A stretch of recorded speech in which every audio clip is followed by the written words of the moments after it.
Bonjour à tous et bienvenue pour votre rendez-vous hebdomadaire sur les marchés financiers. Une semaine clairement baissière sur les marchés d'actions, impactée par plusieurs résultats d'entreprises en dessous des attentes, les tensions au Proche-Orient, mais aussi la forte remontée des taux longs.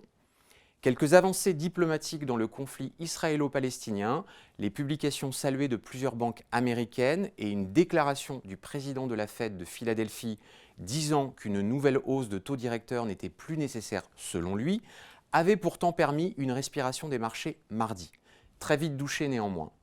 La déclaration du président de la Fed hier soir, selon laquelle la vigueur de l'économie américaine et la persistance des tensions sur le marché du travail pourraient justifier de nouvelles hausses de taux d'intérêt, a maintenu la pression haussière sur les taux.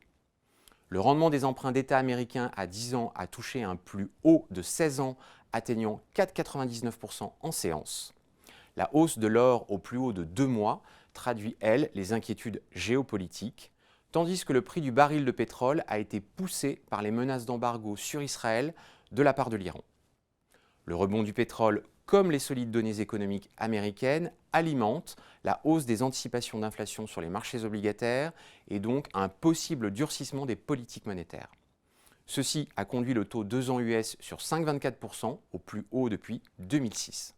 Le 30 ans américain retrouve, lui, un niveau observé il y a plus de 20 ans.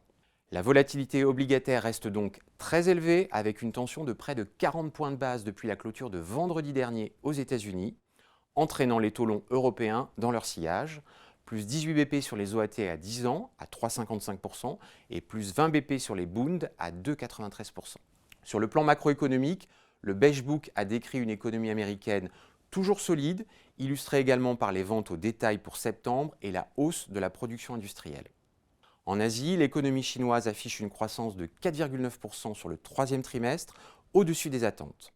La consommation et l'activité industrielle en septembre surprennent également positivement, reflétant les mesures de soutien mises en place par les autorités chinoises. Dans les prochains éléments importants à venir, la réunion de politique monétaire de la Fed se déroulera le 1er novembre et la BCE se réunira, elle, le jeudi 26 octobre. Bon week-end à tous et à la semaine prochaine.